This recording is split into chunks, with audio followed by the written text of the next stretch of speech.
ടോവിനോ തോമസിന്റെ ഐഡന്റിറ്റി കണ്ടിറങ്ങിയിരിക്കുകയാണ്. എനിക്ക് പടം ഭയങ്കര ഇഷ്ടമായി.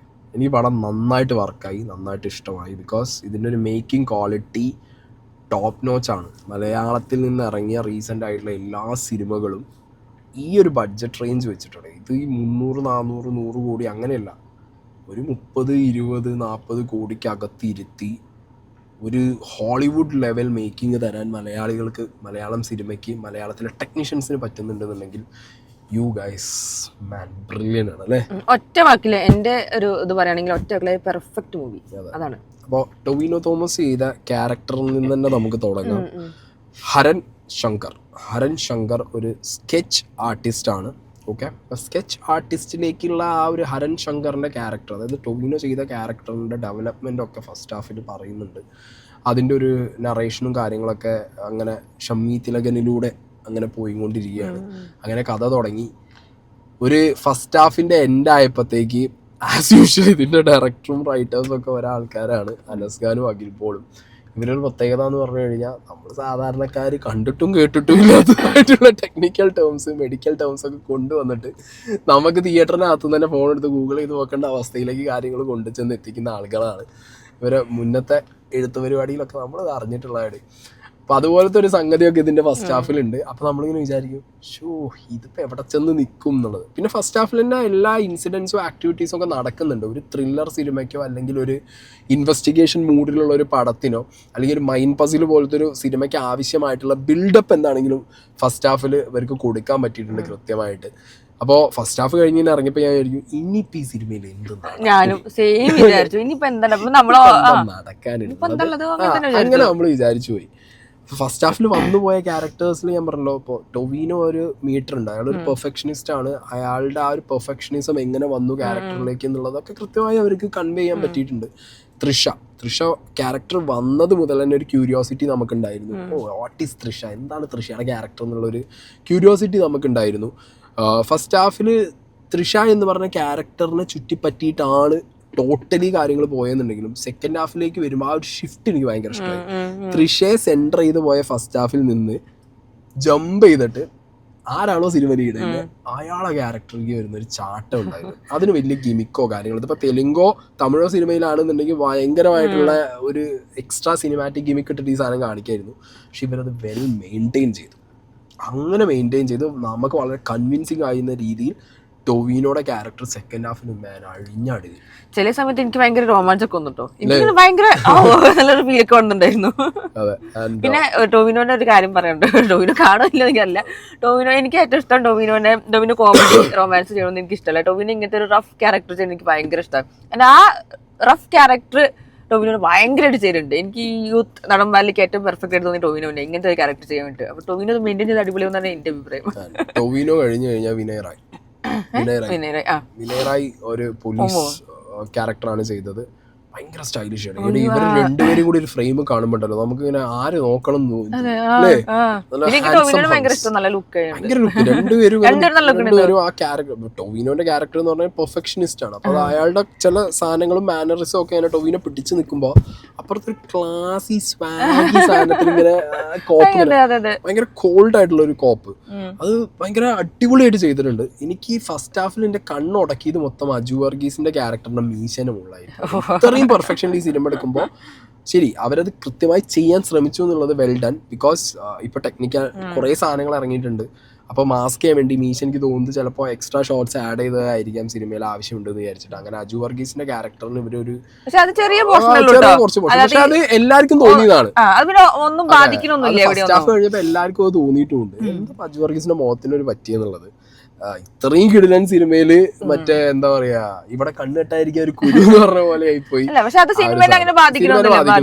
അതെ, എന്താണെങ്കിലും അജു വർഗീസിനാണെങ്കിലും കിട്ടിയ ക്യാരക്ടറിൽ അദ്ദേഹം ഷമ്മി തിലകൻ നന്നായി ചെയ്തിട്ടുണ്ട്, അർച്ചന കവി നന്നായിട്ട് ചെയ്തിട്ടുണ്ട്, പിന്നെ ഗോപിക, അവരെ എല്ലാവരും വന്നു പോയവരെല്ലാവരും അടിപൊളിയായിട്ട് അവരുടെ ക്യാരക്ടറിന്റെ അകത്ത് നിന്നിട്ട് തന്നെ കാര്യങ്ങൾ എക്സിക്യൂട്ട് ചെയ്തിട്ടുണ്ട്. ദ മെയിൻ തിങ് ഇത് റിവോൾവ് ചെയ്യുന്നത് തൃഷ, ടൊവിനോ, പിന്നെ വിനയറായി, മൂന്ന് പേരുടെ വിശാഖ് നായർക്കൊക്കെ പക്ഷെ അത്ര ഒരു ഇതില്ല. അദ്രിയൊക്കെ വന്നു വീണു, പക്ഷെ അദ്രിക്കൊന്നും അത്ര എന്താ പറയാ എന്തിനാണ് ആ ഒരു ഒറ്റ റോളിൽ പോയെന്നുള്ളത് എനിക്കറിയാം. ഇനിയിപ്പോൾ അതിന്റെ അറിയില്ല. ലൈക്ക് ഞാനങ്ങനെ ജസ്റ്റ് ഒന്ന് കണ്ടു, അങ്ങനെ കുറെ പേരുണ്ട് ഇതിനകത്ത്.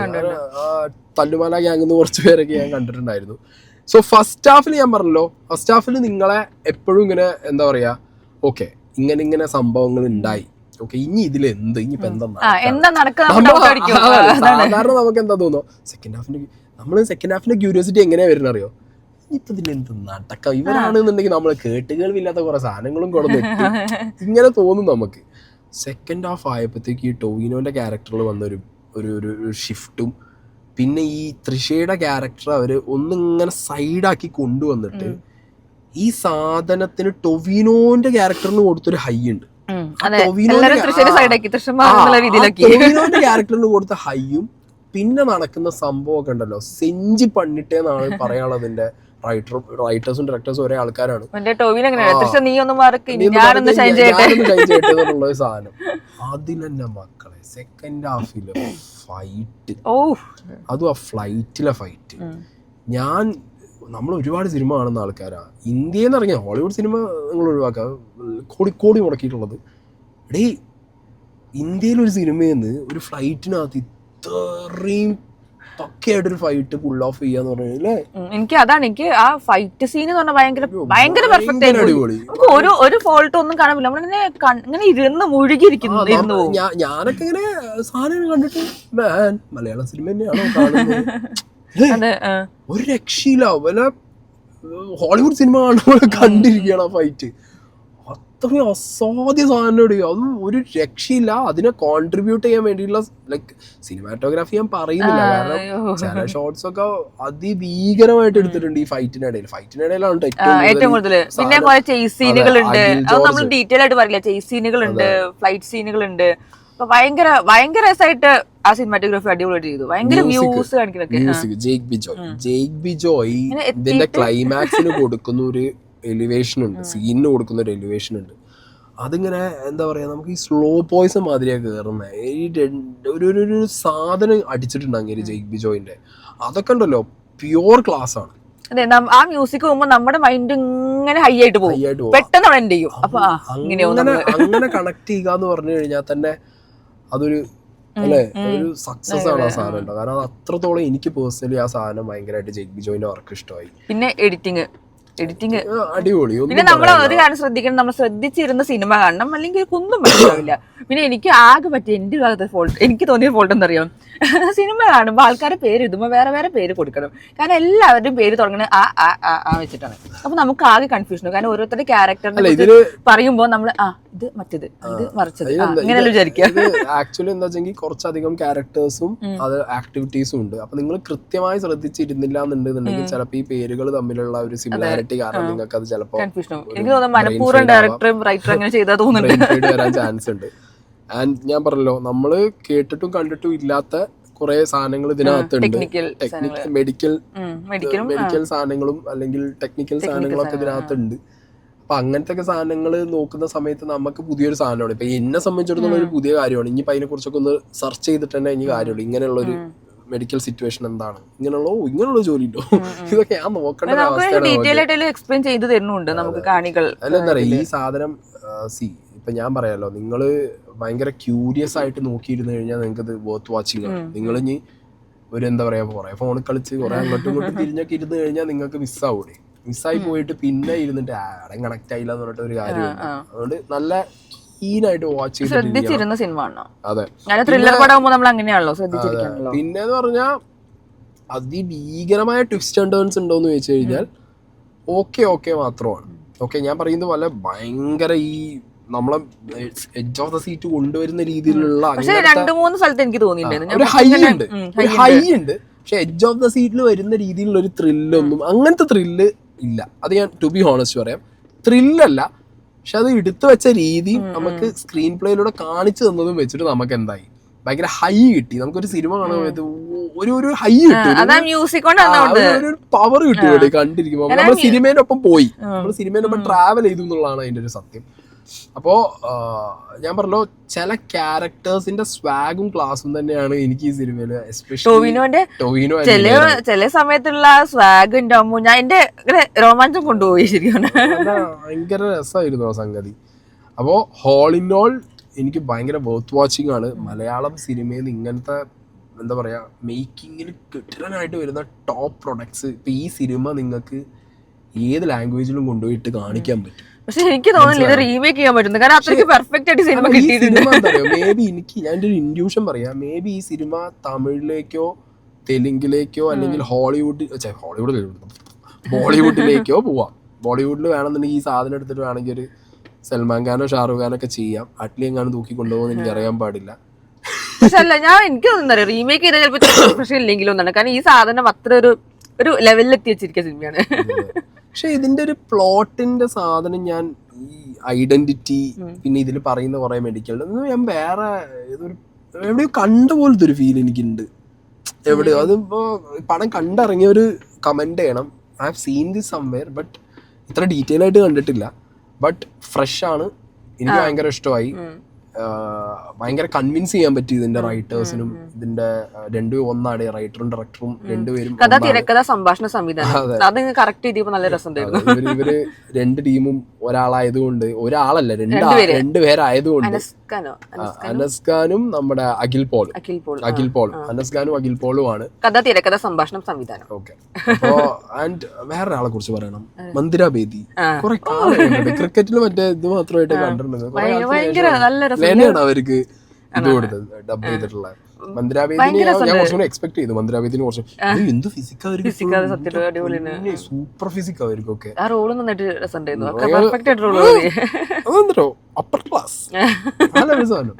അപ്പൊ whole in all Identity is a worth watch, must watch. കിടിലനാണ് ഐഡന്റിറ്റി. ഞാൻ പറഞ്ഞ പോലെ നിങ്ങൾ കഥയ്ക്കകത്തുള്ള നമ്മൾ അറിയാത്തതായിട്ടും നമ്മൾ കാണാത്തതുമായിട്ടുള്ള എക്സ്ട്രാ എലമെന്റ്സ് ഒക്കെ നമുക്ക് പുതിയതാണ്, ടെക്നിക്കൽ ടേംസും ബാക്കി കാര്യങ്ങളും. അല്ലാത്ത പക്ഷം നോക്കുമ്പോൾ കഥയ്ക്കകത്ത് ഒരു ഭീകരമായ ട്വിസ്റ്റ്, ടേണ്, അങ്ങനത്തെ സാധനങ്ങളല്ല. ഹൈ അടിക്കും നമുക്ക് ഹൈ അടിക്കാന്ന് പറഞ്ഞു കഴിഞ്ഞാൽ നമുക്ക് ഇങ്ങനെ കേറി വരുന്ന സാധനം വരും. അതാ ടെക്നിക്കൽ സാധനം എടുത്തു വെച്ച രീതിയും അവരത് മ്യൂസിക്, അതിന്റെ ബാക്ക്ഗ്രൗണ്ട് മ്യൂസിക്കും ആ ഫ്രെയിമിന്റെ ഭംഗിയും സ്വാഗും ഒക്കെ കാരണമാണ് നമുക്ക് ആ ഹൈ അടിക്കുന്നത്. അതൊരു തിയേറ്ററിൽ കിട്ടുക എന്ന് പറഞ്ഞാൽ തന്നെ, നമുക്ക് ഒരു ഹോളിവുഡ് ലെവൽ സാധനം കിട്ടുക എന്ന് പറഞ്ഞാൽ തന്നെ ഐ എം വെരി ഹാപ്പി.